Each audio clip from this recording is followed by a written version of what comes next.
Welcome to the Dreams of Consciousness podcast. If the two of you would be so kind, would you mind introducing yourselves? Awesome to be in a Dream of Consciousness podcast. My name is Harry Armstrong. I am the guitar player and vocalizer of an English two-piece noise rock band called Noisepicker. And I'm Kieran, and I'm the drummer and general noise maker. And guys, if you don't mind me asking, how would you describe the music of Noisepicker? What is Noisepicker? It's that eternal question, isn't it?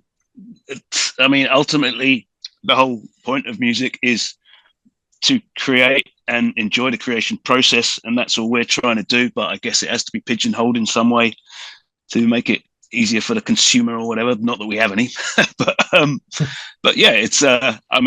We're both from a kind of metal background, but we're also more interested in the kind of alt rock and noise rock scenes and punk rock, and I think we blend those elements together basically.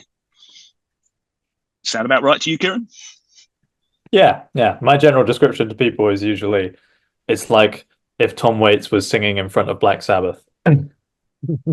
That'll do. Your first EP was called Doom Punk Blues. Failing any other description, do you think that pretty much sums it up? Yeah, that was the kind of intention, to take away the need for us to answer this question, I guess. but yeah, Doom Punk Blues, that's what it says on the tin. That's what it is. I love doom metal, I love punk rock, and I love the blues. So we meld it together. I think it comes out all right. So what brought the two of you together, and why did you decide to put Noisepicker together? Why form Noisepicker?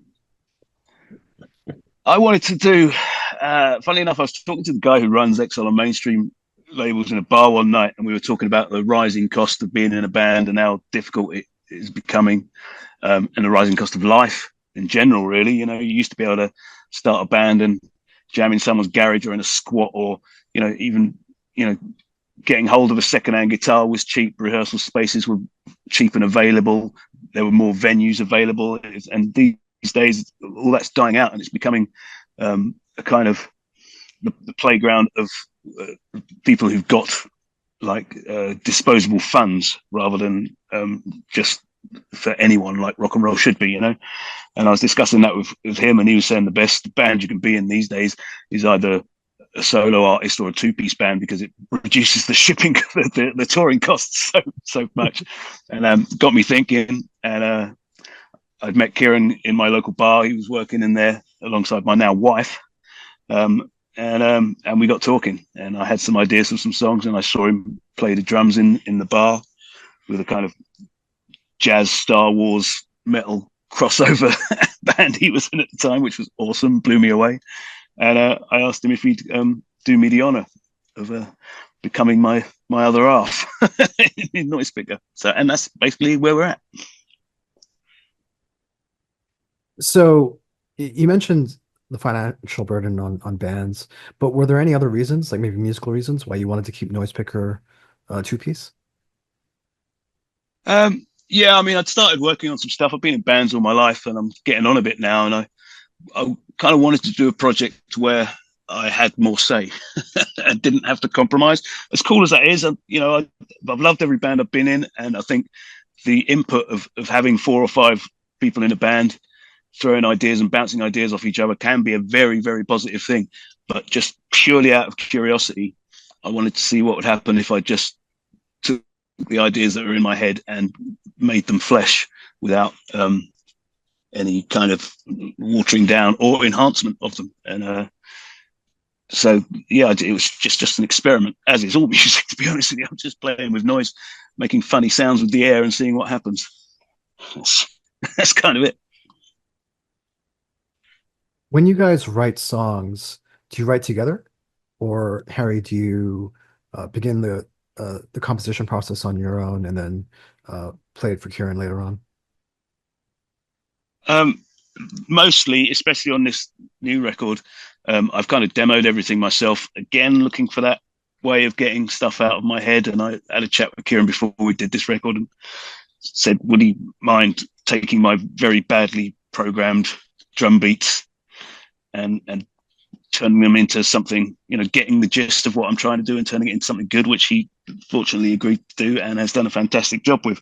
In the past, we have swapped ideas, and Kieran has come up with patterns and ideas for songs, and he's also contributed backing vocals.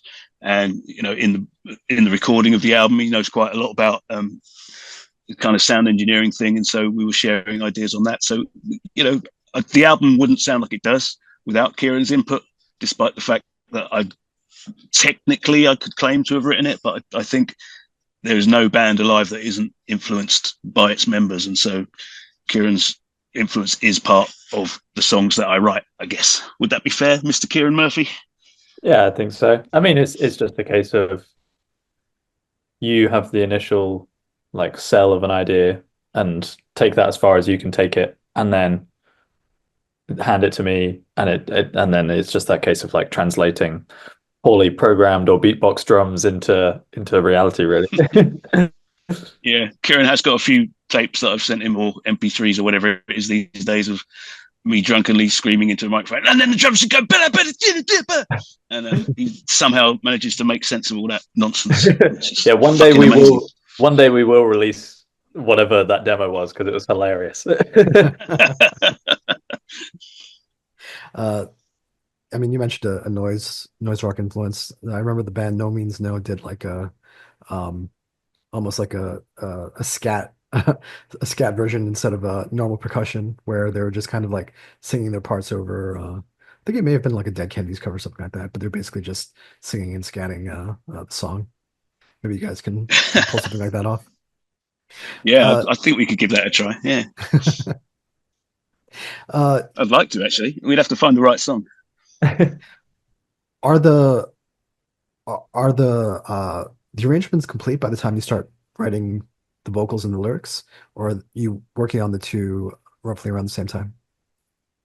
It varies. I mean, I have sent Kieran demos that are complete with vocal and everything, and I've also just sent him riffs and then another file with another riff on it, and go, the plan is to stick these two together. And then we've recorded it before I've even begun coming up with a vocal idea.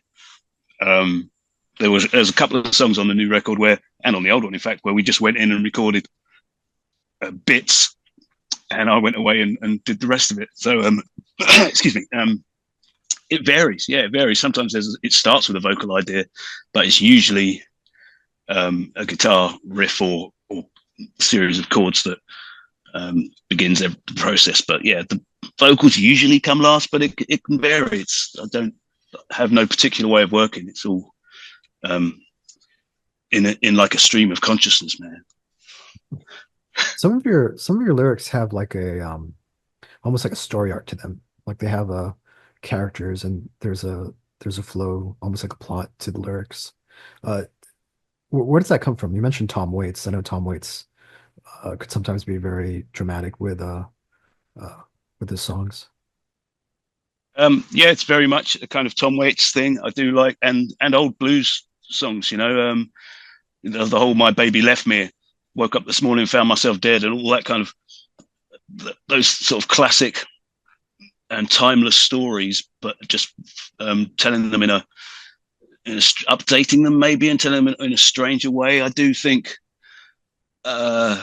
it's trying to tap into the kind of part of the human consciousness that we all have that maybe we're not so proud of, but every one of us has at some point done something they shouldn't, or even contemplated doing something that isn't entirely considered,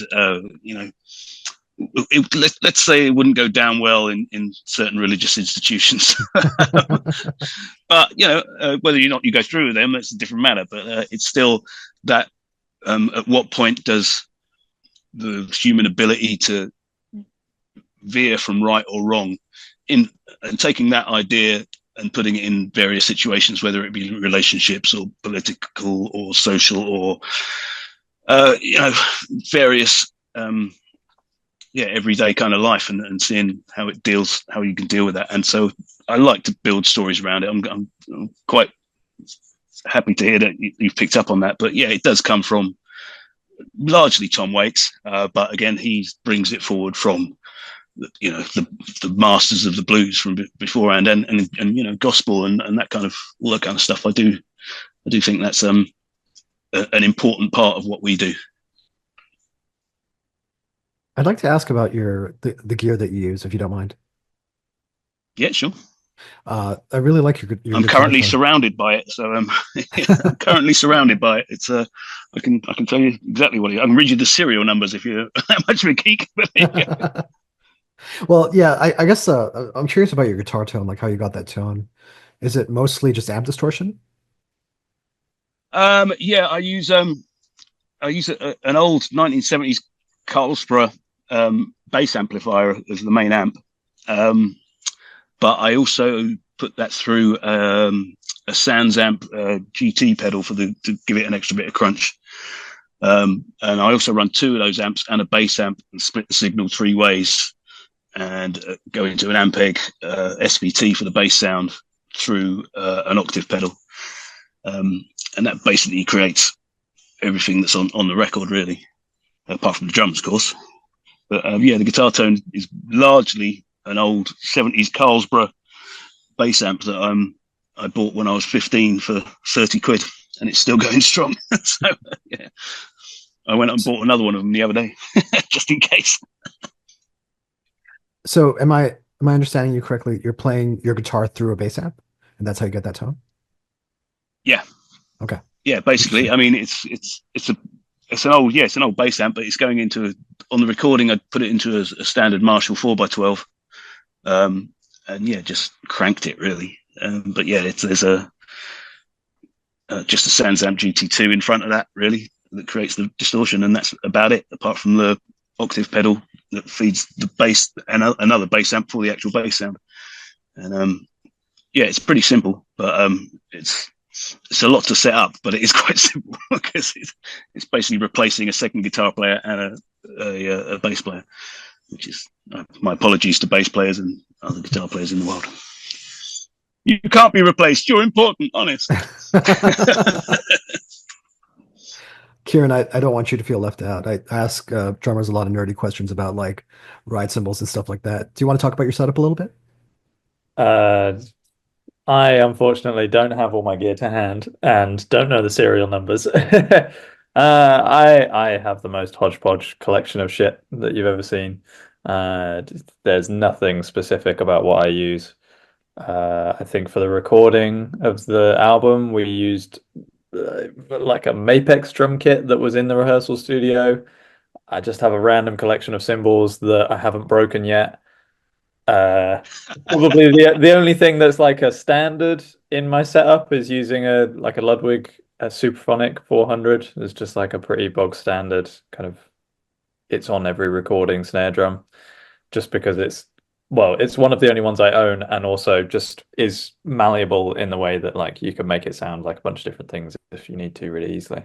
But yeah, I'm very much just a like pick a thing and make it work in the way you want it to sort of person. I'm not really precious about. Yeah, we're from the school of it ain't what you use, it's how you use it.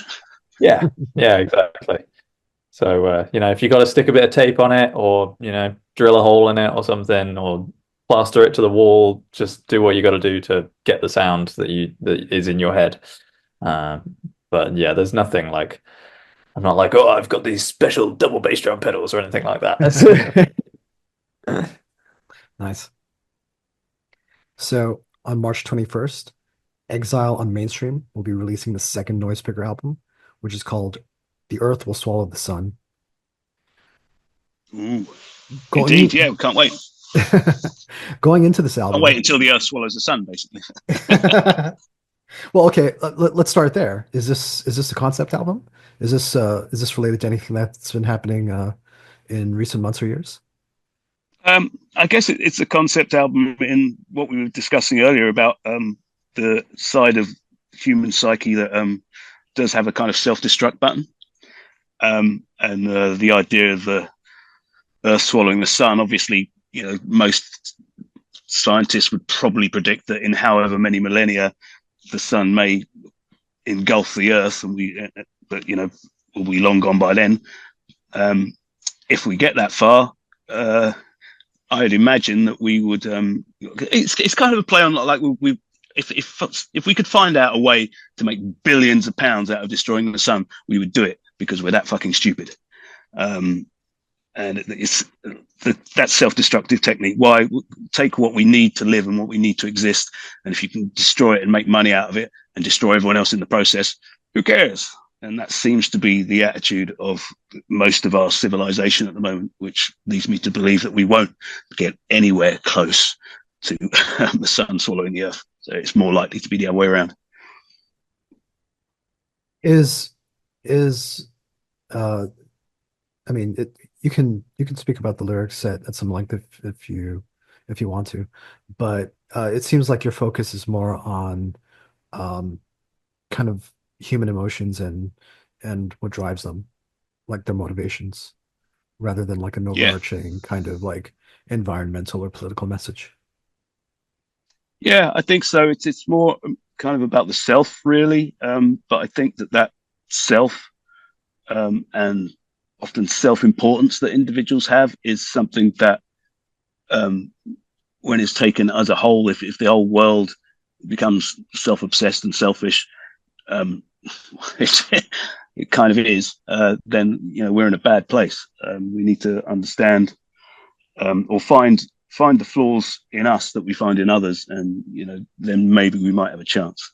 That's kind of the message. It's shining a light onto the dark side in the hope that it finds a way out, I guess. You spoke a little bit about the songwriting process. Musically, did you go into this wanting to do anything different from the first album? Just wanting to do it better, really. I mean, we spoke at length about going to record it and using other engineers and producers, but we decided to do it ourselves just to see what the hell would happen, really, and see if we could improve on the last one. And I think we did. As far as songwriting goes, I don't really. There's no real plan behind it. I just like to pick up a guitar when I'm in the mood and see what comes out. Or even sometimes just wandering around out in public, an idea will come to you, and I'll have to sing it into my phone while everyone on the bus stares at me like the fucking weirdo I am. It comes from everywhere, and it can come without warning. You can go months with just having 1,000 shitty ideas that are absolutely fucking worthless. And then when the right one comes, you've got to capture it and harness it sometime. It's like fishing, but not that I've ever been fishing, so I wouldn't know. But it's when it comes to you, when you've got something that's going to work, and there's no. I'm not particularly looking for any even sound. It's just I like heavy music, and I like dark music, and I like songs that are about something rather than dressing up like a pirate or whatever the latest fucking fashion is. And I want the songs to mean something to me rather than being about going out and killing trolls or whatever shit that a lot of bands sing about. And that's kind of what it sounds like. I mean, there are songs that sound kind of out of place on this album. I think there's the jazz song near the end. There's a doom song at the start of the second side. There's a thrash song halfway through it. There's a couple of punk bits, and there's the classic Motorhead drum riff that we have to have on every record. But there's nothing, no purpose apart from making us go, yeah, that was cool. It's kind of that's simple as that, really. So, as you mentioned, you recorded this yourself. Do you have experience as a sound engineer? No. Well, I mean, I've been in bands for 30 years or something, and all of those bands have been in studios. I've watched the process happen. I've always had like either a 4-track or an 8-track or some kind of recording setup at home that I've played with. And yeah, I mean, the technology now exists. It's so much better than what it used to be. I mean, just the technology you got on your phone now, you can make an album with. It was, not even 10 years ago, that was you needed much more equipment than that. And now, I just bought an old laptop for 50 quid and stole some music software. Paid for some music software, and and yeah, we begged and borrowed amplifiers and microphones from our local rehearsal room. And then I just took it home and sat in my kitchen trying to make it sound like it'd stand up next to some of my favorite records, and kept sending files over to Kieran, and he kept emailing me back, going, okay, this works, this doesn't work. And it's good to have a second opinion on these things. And Kieran's studied a lot of music production, I think. Is that right, Kieran? Like self-taught sort of thing. I've just got an active interest in it. I spent too many nights staying up till 4 a.m. watching videos of Steve Albini and Eric Valentine and people like that. Yeah, that's the thing. I watched it. I actually did my research this time around. Whereas when I've tried this before, I've just stuck my head in it to see what happens. But this time I watched a few more videos. There's so much information out there now for free. You can really figure out how to do stuff which you couldn't do when I was starting out. So it's I think that's a good thing for the creativity and the creative process for people, that they can get hold of this stuff and get into this stuff really cheaply. But it's not good news if you want to make a career out of it. I mean, it's something that comes up on this podcast a lot. A lot of bands nowadays have at least one member who has some experience with, either doing live sound or being an engineer at a studio. And I think it's always helpful for the band to have someone like that in the band, because you're not explaining your sound to a third party. Do you know what I mean? Like, yeah, exactly. That's kind of another reason for wanting to do it ourselves as well, is because a lot of the times I've found in the past, you go into a studio and the recording engineer will have his own idea of what tones you're going for and what should work. And I've been in situations where I've been told that won't work. And so I've gone home and done it myself and gone, there you go. And it's just that it's not that it doesn't work, it's that guy doesn't like it. So, so you can end up working with the wrong people sometimes. But having said that, I've also gone into a studio with people who know far more than me and known to keep my damn mouth shut. So it works both ways. In recording this album yourself, what was the biggest challenge?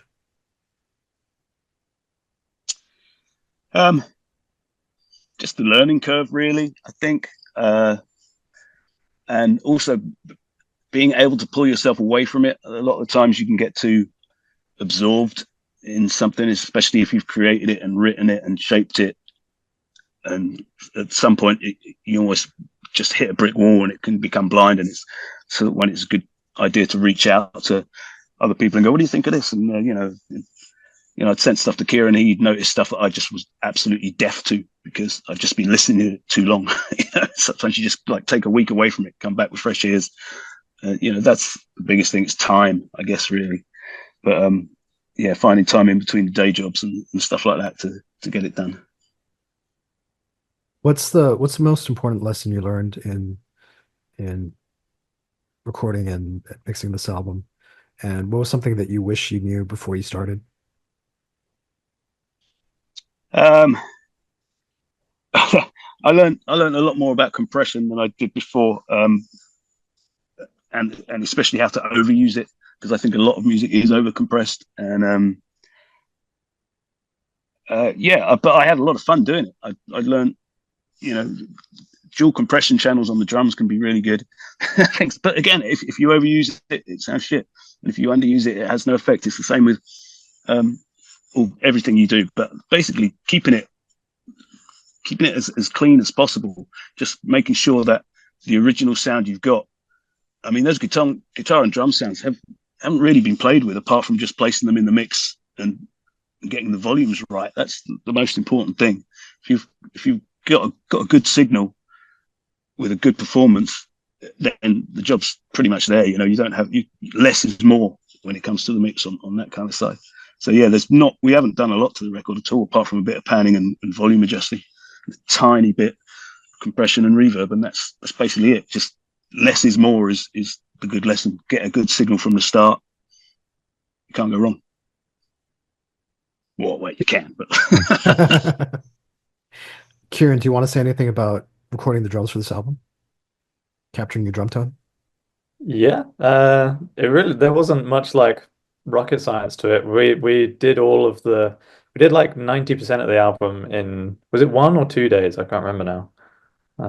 we booked 2 days, but the guy who ran the studio couldn't make it on the first day. We ran the rehearsal studio, so we just jammed the first day and then did all the Oh, drums on the second day.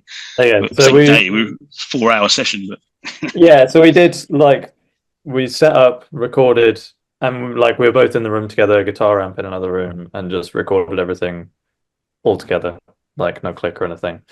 And just did like 2 or 3 passes of each song until we did one that we were like, cool, we didn't fuck up at any point. We'll keep that one.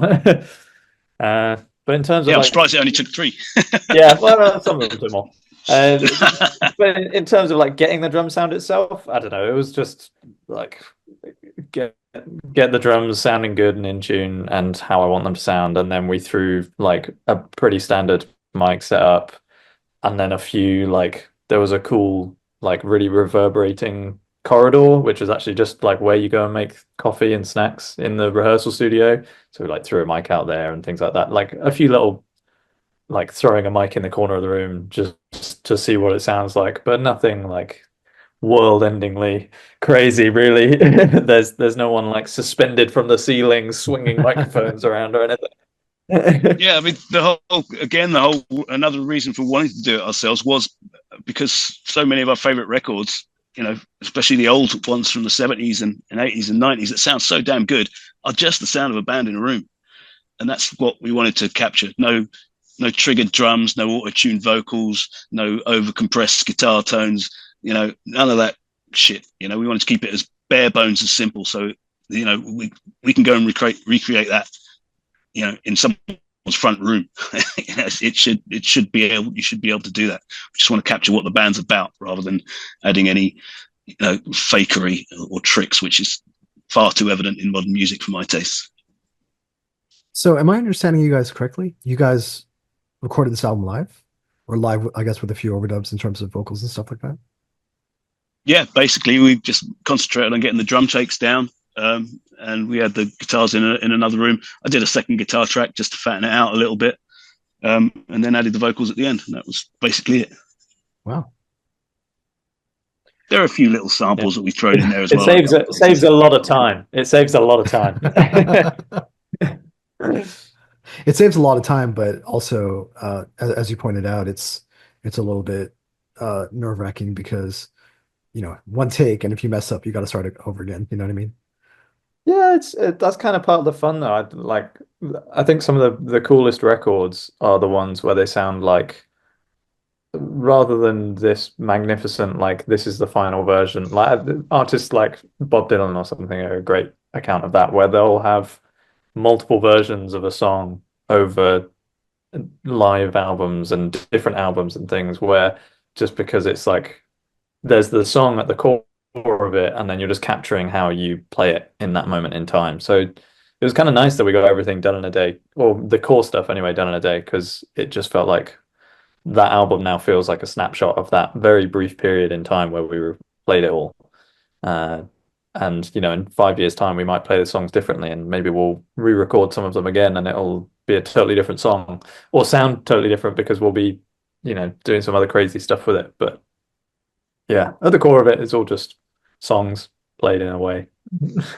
Yeah, exactly. An album should be, like Kieran says, a snapshot of a time. It doesn't have to be the perfect painting. It doesn't have to be an absolute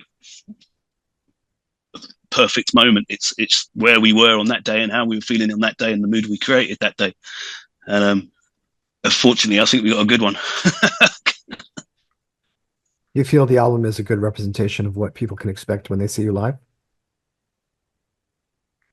Yeah, although it might be a bit messier live. To be honest with you, we do. Yeah, we don't really rehearse. That's the other beauty of the two-piece, is that we live in different cities and we tend to just rehearse in the sound check. So, or backstage, and we'll just be like, do you remember how the song goes? Yeah, good enough. Yeah, there's quite often like a bridge will go on twice as long as normal, or a verse will go on half as long as it should. Yeah, but that's okay. We like the thing being an organic creature of its own work. Neither of us are in control of it.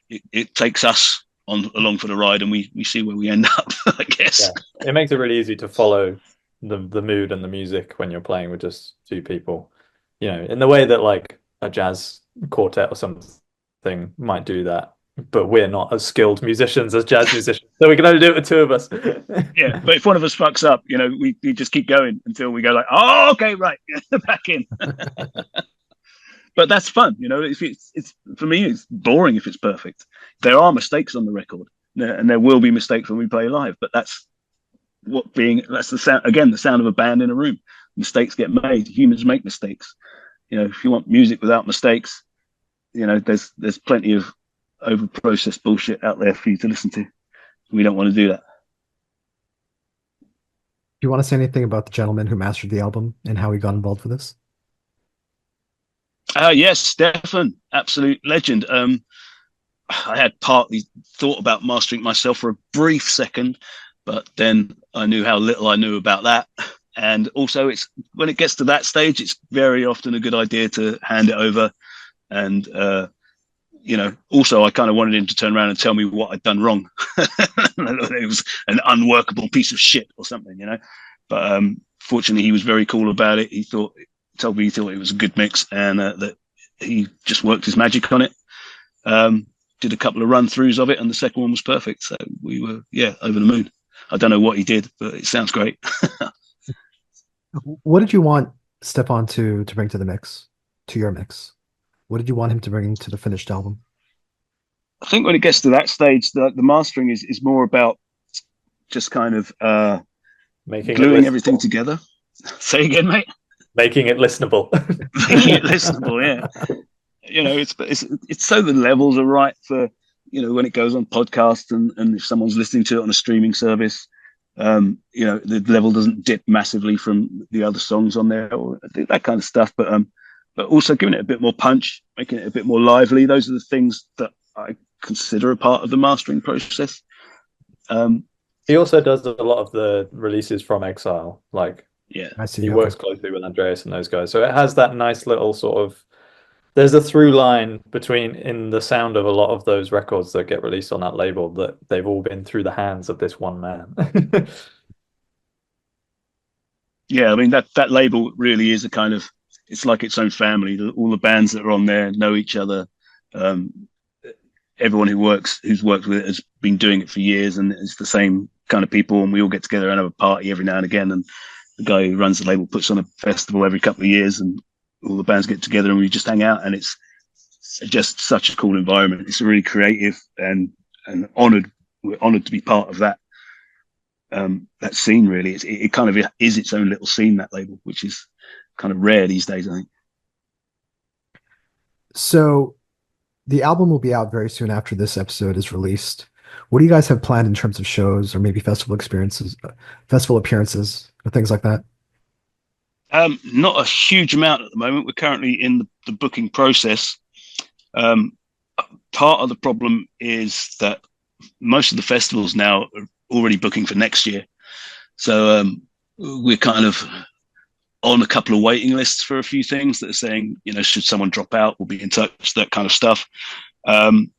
And we're just trying to book some little shows for ourselves at the moment. But again, a lot of all the weekends are booked up until 2026, 27, so we're just trying to sort some stuff, waiting for a few people to get back to us now. But there will be at least a sprinkling of shows over the summer. They're just nothing we can confirm just yet, unfortunately. Plus, the other band, are doing their last run.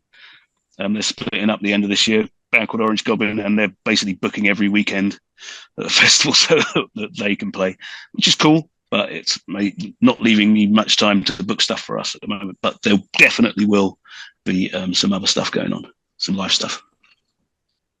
Wow, I didn't know about Orange Goblin. And you joined the band quite recently, right? Well, yeah, it's about 5 years ago now, but time flies and all that.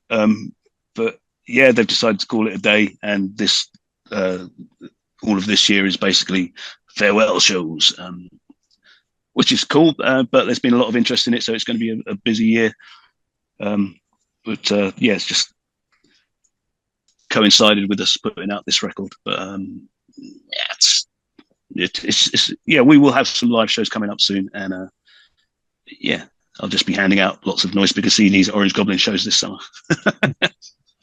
Out of curiosity, with your sound being as unique and varied as it is it easier or harder to find bands to tour with? I think harder is actually what I'm finding out now. Is there's a lot of the time I'm thinking, I'm scanning the kind of upcoming listings and announcements of bands touring, that in the hope of finding someone we could probably jump on with, or even just scouring active bands I know, thinking, who could we play with? And I guess because we're so varied, we could play with anyone, but I'd like to play with someone who's a little more off the wall and doing something a little bit different. It seems difficult at the moment. A lot of bands are touring and they all wear silly hats or costumes, and I don't really want to be part of that scene, even though people seem to love it and those gigs pack out all the time, and good luck to them, but it's not what I want to do or watch or listen to. So but yeah, it has actually, the last couple of months I've been looking into the possibility of us playing live and looking for possible support slots or bands just for us to play with, and the only ones I can think of are the bands on the XLR Mainstream label, but most of them are European or US based, so the cost of getting them over to the UK, especially in current climates, is fucking astronomical. So yeah, we're trying to find some UK based bands to play with at the moment, but there's a couple of ideas out there and a couple of seeds that are being sown, so I'm hopeful that we'll be able to announce something soon. Who would your perfect lineup be in terms of a tour?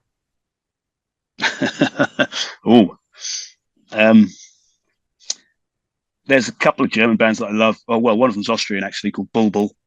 And there's another German two-piece band, again, Dyse, Dyse, who are just the best live band on the planet. I would love to play with either of those guys, to be honest with you. Plus, they're lovely people. But yeah, again, getting overseas bands to play in the UK ever since the whole Brexit thing happened is becoming financially unbearable. So yeah, that ideally Bulbul and Dyse for me. Kieran, you got anyone you want to throw in? I think that's probably a great answer. Yeah. No more. Has anyone got their email? Yeah, any the Ipecac bands would be good, but again, there aren't any based in the UK. I don't think so. And they're all fucking massive. Yeah. So, The Earth Will Swallow the Sun will be out on the 21st of March through Exile on Mainstream. Harry and Kieran, please tell everyone how they can order the album. What's the best way to get it? It depends what part of the world you live in, because again, all I've done is complain about the expense of everything on this podcast. I do apologize. I'm generally a happy person. I just haven't added my first glass of wine today yet. But yeah, if you're in Europe, order it directly from the label, exileonmainstreamrecords.de, I think is the address. If not, just search Exile on Mainstream Records. I'm sure you'll find it. If you're in the UK, our Bandcamp site, noisepicker.bandcamp.com, or just go to noisepicker.org, where all the links will be on there to Bandcamp and Exile and our social media stuff. In the US, I have no idea if it's cheaper to ship from the UK or from Europe. It's possible that a few record stores might be shipping it. You may have to go for a bit of a search or a hunt on that one. Or if you know someone who'd like to import it, get in touch with us or the label. It's possible a few copies might make it over there. But that's it. Yeah, basically it's us or the record label. Either one, whichever takes your fancy. Check out your shipping charges, see what's better. But if it comes from us, you know it comes with love. Handpacked with love. Do you want to say anything? Do you want to say anything about the vinyl release? No, nothing particular really. I mean, we're just going to put it out. could do some fancy online stuff. I've been looking into these suggestions that people do, like having online listening parties and all this kind of stuff. But it just seems like a load of crap to me. I just want people to like go online, check it out, listen to it. We're about to release our third video when I finally finish editing it, because that's another thing. We film and edit all our own videos and stuff. Just give it a listen. If you get the opportunity to give it a listen, please do. I hope you like what you have heard on this podcast, and if you dig our sounds and are into what we do, pick up a copy of the record or just drop us a line to say thanks, or let us know you dig it, or let us know you hate it. Either way, we'd love to hear from you. So am I correct in understanding that the vinyl and CD releases are bundled together? They're not available separately? Yeah, that's the way the record label likes to do things. Okay. I don't know why he doesn't just put a download card in it or code or something. But he likes the two bundled together. I mean, the CD will be inside the record sleeve, and it will just be in a cardboard kind of single sleeve CD digipack thing, or not digipack, but just a sleeve. That will be in with the vinyl, in with the wee artwork that's in the vinyl. And yeah, it's kind of the way the label's been run. All of their releases are done like that, and I think it's kind of cool. Although you have people who don't want the vinyl and only want the CD, vice versa. But I could see a lot of bands releasing records and charging 30, 40 euros, pounds, dollars, whatever for them. I believe Exile, a mainstream record site, is selling the bundle for 18 euros. And we're doing it for £18, which is a lot less than anybody else. So if you don't want both, you're still getting a damn good price for whichever one you want. So while you're there, buy a t-shirt. And the t-shirts and other merch are going through your Bandcamp page? Yeah, that's all on the Bandcamp page. We've got pre-order happening now, although by the time this comes out, I guess the album will be pretty much out anyway. We're expecting to have it in stock before the release date, so we will be shipping it early. And yeah, we're doing a pre-order of t-shirts to go with it, and then we'll print a few extras to kind of hand out at gigs and stuff once we can finally confirm the damn things. But yeah, everything's on the Bandcamp page. Otherwise, noisepicker.org has got links to all the videos, YouTube channel, Facebook. I think we've still got a Twitter account somewhere. I'm going to have to delete that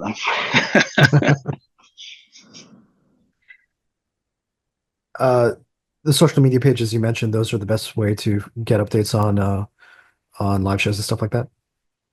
Yeah, I mean, like I say, we run all our own stuff, so you know that it's us. That if you're emailing the band or emailing the label, you know that it'll either come direct to us or direct to the label boss, who will pass it on directly to us. And all our social media is just done by us as well. So yeah, if you need anything or have any questions, just drop us a line. We're open to ideas, and we're into conversation. So come say hello. And the videos that you worked on, are those available on the Noisepicker YouTube page or on the label YouTube page? They're on both. We put them out on the label page first, and then a few days later, I just added them to my own kind of YouTube channel, which is the Noisepicker one, just so I know they're there. Plus, I fucking hate adverts on those things, and I don't monetize the channels. We don't monetize anything apart from what it costs to sell a record, really. So yeah, it just annoys me when an advert pops up in the middle of a YouTube song. So we try and avoid that by making sure that our channels don't do that for as long as we can. So the third video that you mentioned will be out by the time people hear this episode. But do you want to say anything about that video or that song? It was. I've got a lot of bruises making it. I think we both did. Yeah, my legs are tatters from that video. I guess you'll see. It all makes sense when you see it. But we tried to basically nail our equipment to a couple of skateboards and film what happened.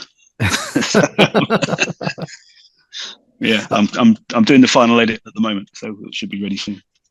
Very cool. Is there anything else you guys want to say? How about you, Mr. Murphy? Anything spring to mind? Not that I can think of. No, it's all good. I think we've covered everything we need to say. Just the general misery that kind of stains our music. I'd just like to say that we're actually quite a happy, content bunch, or try to have a good outlook on life. But yeah, we're just spreading the it's message good. spreading the message of Exile and Mainstream of love, noise, and freedom, baby. Love, noise, and freedom. Yeah, in a world that makes it ever more difficult to enjoy those things. That's a good thing to leave people with. Thank you guys so much. Thank you. It's been a pleasure, Adrian. Thanks, man.